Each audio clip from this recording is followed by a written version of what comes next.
What's up, YouTube? Decided to do another non-tactical style video. My name is FJ55 Iron Pig. Thanks for clicking on my video. I do appreciate it very much. What we're going to talk about today are what? More knives? Not pocket knives. These are going to be cook's knives. This is the set that I developed over years that I used in restaurants. My previous video that talked about the analon knives, I never used them in a restaurant necessarily. Took them a couple times, but they're mostly my house knives. This is a heavy bag.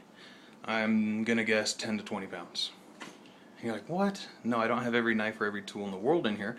This is a great bag. I've had it since, oh geez, 1997. I bought it at my first real official cooking job. I actually did sauté and saucier at Garden of the Gods Country Club in Colorado Springs, Colorado. When I worked there, there was no food cost. It was all old, rich money, and we did whatever they wanted, and we cooked like crazy. It was a wonderful job. Great time to work there. This is a Messermeister. I got it on discount because I worked there. I believe it's like between $20 and $40 for it. It's got inserts. I think it's just cardboard in all the panels to keep it rigid. Got fast X or just quick release buckles. I don't think they're fast X because they're kind of loud, but you simply push on them. On the exterior you have one pocket and a little name spot, and it is zippered. The problem is I have mine so packed full I can't really put anything thick in here. What I used to keep in it was like a Cutco glove. It's a cut resistant, not cut proof. If you stab it, it's going to go right through. If you put a knife straight on and move it just a tiny bit without lots of pressure, you'll be safe, but if you apply serious pressure, you'll cut right through it. It's just to help protect your hands, nothing serious. Use it anyways. Well, you know, there's my name, Josh. This glove I've used over the years, and bleached it to make it clean. I've taught people how to use knives with this glove on their hand. It does save them from the nicks and cuts that you get when you're going through learning how to cut. Let's open this puppy up. So, undo the buckles. Don't be super excited, I don't have anything awesome, cool in here as far as the highest quality knives like Shuns or anything like that. Mine were actual work knives, not what do I want to say, not drawer queens. The first mesh pocket, I always kept a couple of spoons, a slotted and a solid, depending on what I was doing. I didn't take these from the restaurant. These are my own that I've had for years, bought them from a cooking supply company. The other thing I keep in there is a cheesy piece of shears for general cutting. They work really good. You can take them apart for cleaning, which is a big thing, and the dishwasher safe. A diamond honing steel. This is the restaurant grade one. I'm missing the little plastic tip, went flying off one day. It's pretty well worn. I should probably get a new one. They're wonderful. Get a diamond hone. It actually takes material off your knife though, so keep that in mind. And what I upgraded to, and I have probably about 5 or 6 of these, are the chainmail safety glove. If you're doing a whole bunch of cutting, and or especially on cold foods, you're going to want to have one of these. You can put a plastic glove underneath it to keep it from pinching, and as well, put a plastic glove over it for safety, food safety. Oh, look at that. Got a little hole there. Here it is. These are expensive. Very expensive. These are from Forstner, I believe, from Germany. And these are actually called Niraflex, made in Germany, from Forstner though. Works great. Excellent, excellent quality. Like if you take scissors, they're stainless steel, it'll break or bruise your skin, but it won't cut through. They're wonderful. It'll dull the hell out of your blade though. Found that out the hard way. A simple little clasp. I've seen the Velcro ones. They're nice. You can adjust it perfectly, but it's going to trap food. And if you're using raw meats, you got to take that into consideration. Let's put all this junk back in here. Has a little Velcro tab right there. It's never worn out actually over the years. I'm surprised. Oops. Sorry about hitting the camera there. What I have inside here is the first real knife I bought myself. I bought it in Montana at a fair, and it's a custom made knife just for me. This is maple wood handle. I think this knife was $90, and it's a high carbon steel. That's why it's not super shiny. It's discolored. There's a little rainbow effects in there as well. You got darkening in the blade. I don't use this all the time because I love this knife. It sharpens really easy, but it doesn't hold an edge forever because it's high carbon steel.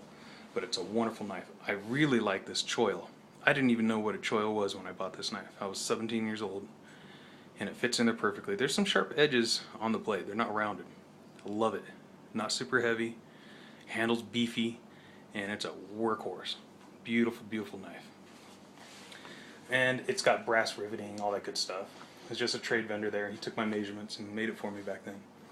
Not all my knives have the blade guard or the knife guard. They're a great thing to have. It will save your knives, especially if you throw them into a drawer at home. I recommend it. Keep you from sharpening or chipping, which is the worst. This right here is a Nakiri or Nakiri, I forget. Maybe it says on here. No, it doesn't. But it is made specifically, it's a Japanese style knife, not made in Japan. This one's from Germany. But a Nakiri knife is super freaking sharp. It's a very, very thin blade. I don't know if you can catch that.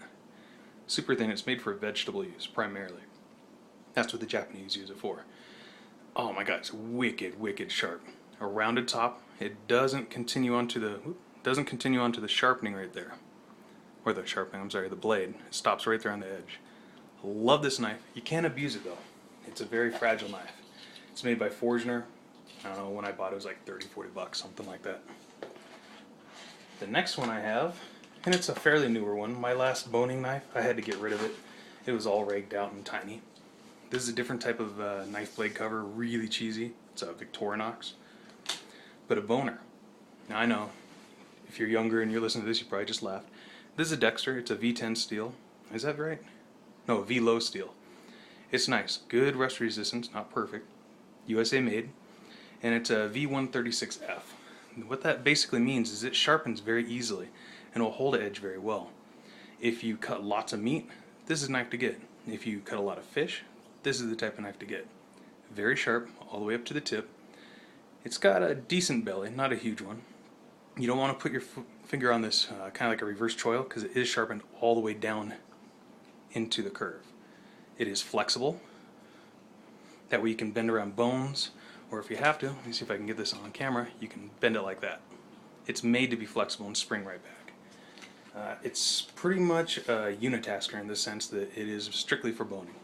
Works wonderful. If you don't have one, you really, really should get one. Right here we got some little stash pockets. I have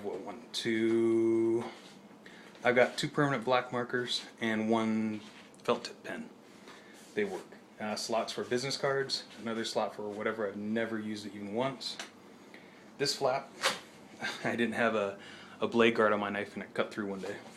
Kind of sucked, but it didn't continue ripping. And here's the rest of my knives that I took to work all the time. Carving knife. Again, this is one I cut down to meet the size of it, and I angled the cut as well.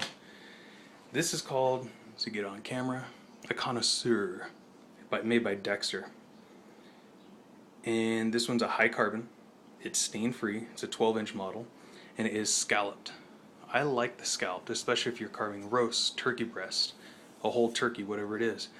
Super flexible, even more so than the boning knife, which is necessary in a blade like this. Rosewood handle, brass rivets. I don't know, I think it was like 20, 30 bucks, something like that. Super easy to sharp. You need to have this blade razor sharp, and it's flat. Doesn't have any belly, and you slice through, and you only need to do a couple slices for a full-size roast. This is actually a really nice blade. It doesn't cost much either, which is something I love. I like value. And I always put that on the spine pocket. The next one, I actually traded a knife for this knife right here. It's a Chinese cleaver. I think it's Chinese. That's my assumption. I don't know katakana. If you do, you might be able to read that. I'm not sure. Kind of hard to read it. It's well worn. One of the nice things about this knife is it's not super thin and it's not super thick. Great for vegetables. Really good for general slicing tasks. Easy to sharpen. It was bigger. It was probably a ½ inch bigger along here. The person I worked with, who was the sous chef, he got sick and tired of it because he didn't know how to sharpen his knives very well at the time. And it was actually indented like that from poor sharpening. It had a big old concave in it. And it sucked for cutting because you only had 2 spots on the knife you can cut with. So I took his knife, I ground it down by hand on sharpening stones. Took a long time, and I pretty much leveled the blade out. And this was years and years ago. It's not the best quality, but I love it. It's lightweight. It's not balanced at the handle. It falls forward. but the knife is wonderful. I love this knife. I traded him for a cheesy cleaver I had that I used for years as well. I think it was a Walmart $10 knife. Essentially that's what this one costs too. But it works good. Next I have some actual Japanese sushi style knives, I guess if you want to say. I'm not a sushi artist. And I have two types. The full size and the small. Great for veggies, great for slicing through sushi rolls. These are made by Russell International. I got these for free. I don't know how much they are, I've never looked. They're made in Japan. They are high carbon steel. They'll rust really easily on you. You got just a, I don't know, pine or something, wood handle, very, very light. And this knife is double ground. That means you have an edge on this side and an edge on this side. Essentially like a double-edged blade. It's not full flat ground. It dips off right here. But I don't know if you could see the grains in the steel there. You kind of see it. The grains are really fat. Great knife for slicing. Great for vegetables. Meats, it just rips right through it. But it's a big blade. The next one is a small one. This one is a single ground. Exact same on this side as the other one. But on this side, you have no grinding. There's no edge to it right here. The edge is only on one side. This is really, really good if you want a nice, clean, flat, straight cut through something on this side, because this little bump up edge will actually push the food away. Granted, it's a very small amount, but it does. I do have a bread knife or a scallop slicer. I use it for bread. This is a Forstner. Nothing really cool there, just scallops. I've never sharpened it because I don't have a scallop sharpener. Super flexible. Oh, a little bit of funk on there, that's not good, need to clean that. Nothing really fancy about it, I think it was like a $10 knife. My next two knives is one of my most expensive knives. And I actually bought it one day at the, what was it, the flea market or something for $5. It's not this one. This one I bought. I don't remember how much it was. As you can see by the staining, it is high carbon steel. It will rust super fast. This is a big cleaver. I mean, here's my hand. It almost reaches the top. The handle is huge. You can really choke down on it. This is choke up. That's choke down. I use this primarily for busting through bones, especially lamb ribs. When you're gonna French them, you gotta chop off the top half first. And it's kind of fun if you're in a restaurant, you angle it, you can shoot it across the entire room. This is a heavy knife. It's a heavy cleaver, I should say. Big old ring right there. You can see all the honing marks that are on there. I've had it polished and resharpened several times. It's very sharp. Not razor sharp because the edge will get destroyed, but pretty darn close. Hacker, that's all this is really. The next one is another cleaver. I used to use cheesy ones till I got this one for $5. It was dull. I mean, it was flat on the end. Someone destroyed it. So I had a professional resharpen it for like $8. This is actually a Wüsthof by Ed Wüsthof and Drazak work. Don't know if I said that right. It is made in Germany. And this one is the Trident Solingen. And I don't know if that's a stock number 4680. I really couldn't tell you. Kind of see it's kind of worn out. But it's a 16 centimeter or 6 incher. This thing is beautiful. I love it. The edge on it's wicked and it works great. Normally this is an $80 to $100 cleaver. No way in the world would I spend that much on it. That's like a shun knife. A little paring knife is like $100. Well, that's it. That's my knife kit that I used when I was working in restaurants. Of course I have tweezers, or not tweezers, but tongs and everything, and I have more stuff in there. This is just what I keep in there now. I use these knives on occasion. That's it. And then if you have any questions, please leave comments. Good, bad, or indifferent. Doesn't matter to me. Leave a thumbs up. I do enjoy your feedback. And go ahead and subscribe if you like what you saw. Thanks for watching. Again, my name is FJ55 Iron Pig. You guys be safe out there.